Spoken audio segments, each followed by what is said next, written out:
So my scenario is going to be one where it involves field mapping service request submissions. We're going to have users submitting files, and these files contain generally the same information about the service request, but they don't have the same names of columns. But we're trying to get that data into a set schema for the destination database. So when you have a scenario like this where you've got users submitting data that have different schemas, that's a bit of a challenge with something like flow apps, because you want to make sure that it's all standardized before it actually goes in. But in this way, we're actually going to have a first process that does a schema scanning and then preps the second workspace in the flow app to then allow the user to do field mapping from their spreadsheet to the destination database. And this is done possible with the dynamic parameters and the URL-based configuration. So now we're going to go into the demo where we've got the first flow app here. This is just a very simple app where the user is just submitting the file that they want to then get into the end database. In this case, we're working with an Excel file that they'll be submitting. And this is then going to launch that second flow app after. But as an end user, just checking in on those types of spreadsheets that may be submitted, we could see we've got information like customer names, their email, ticket ID. We've also got a status, an urgency level, a type of service. So this is one example. And then we've got another spreadsheet coming in where it's the full name. We got emails and service types and statuses and priorities. So you can see there's differences in the columns here, but we're still trying to get the same information into the end database. So we're going to do this now with this dynamic functionality and this dual flow app. So pretending I'm a user, I'm uploading this first spreadsheet. This flow app is going to scan the schema, and then it's going to launch the second app where the field mapping is going to be done. And now we could see this is all the columns for the database, and notice how it's populated the column names of the spreadsheet that the user can pick from and that they want to map over to the end database. As you can see here with the dates and notes and comments like that.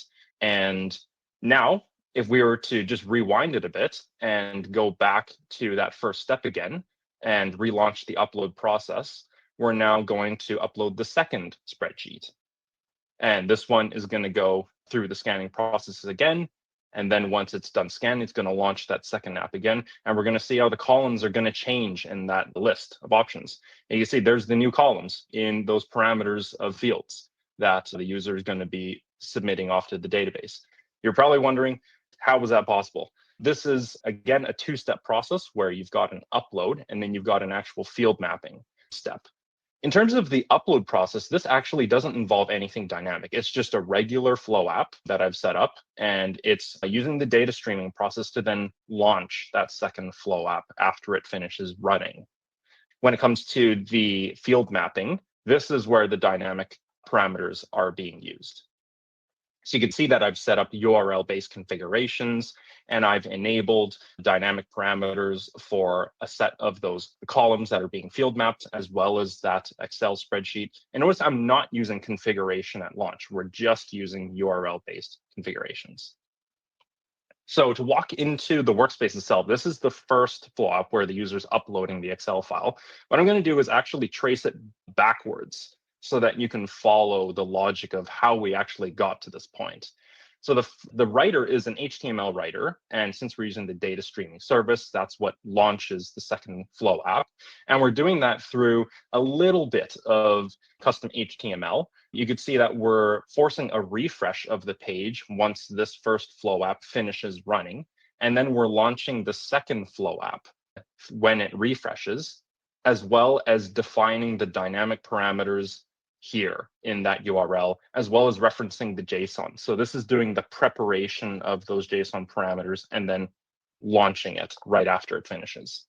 Now to actually talk about where the parameters are coming from. So we're working with a dynamic Excel reader, and this is scanning the schema, and it's checking for all the column names from that initial spreadsheet that's submitted. So we've got the columns, we're just leaving those as the choices that the user can pick from in each database field. And then as well, we're pulling the schema of all the columns that are in that end database that the user can pick from or that they need to be mapped to. And then we're going to make those individual parameters that are then mapping for that user. And we're going to go a bit more complex here with the JSON templater, just so we can get all of these values and parameters to work together with the names and the choices. This workspace will be provided for you afterwards that you can download. So if you want to understand how I set that transformer up, definitely check it out there. But this is what the output looks like for the JSON configuration. So you can see that I've got that list of choices of the column names for each column in the end database, such as the customer ID, service request ID, their first name. And let's say now I want to change the Excel spreadsheet. So we're going from the second one back to the first one. And we rerun this, we're going to see it change here in the JSON config. And now we see we've got those new column names now that are the list of choices. So this is how that dynamicness is happening behind the scenes. And we're also doing some fancy stuff here with the Excel file, because we're now passing the path of the Excel file into the second Flow app so that the user doesn't need to upload it twice.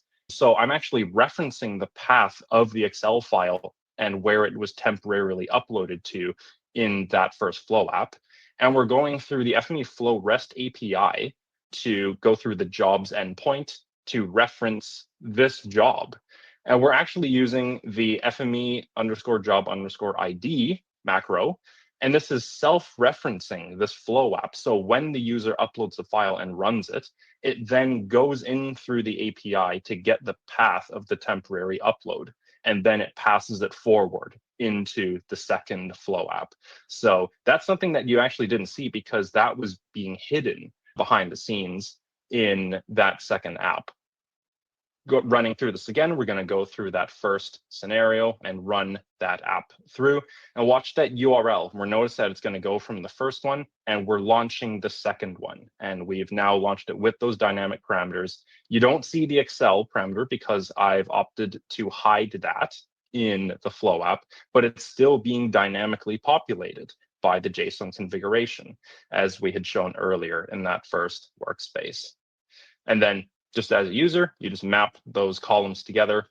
Just to briefly explain what's happening in that second workspace, we're using a feature reader to just read that Excel file and going through the generic port. And because this is like a field mapping scenario, you've got to be able to populate the right fields. So I'm actually referencing the parameters of those columns that are being mapped to then generate the columns based on the name that was set in the Excel file to then populate the fields to where it needs to go in the end database.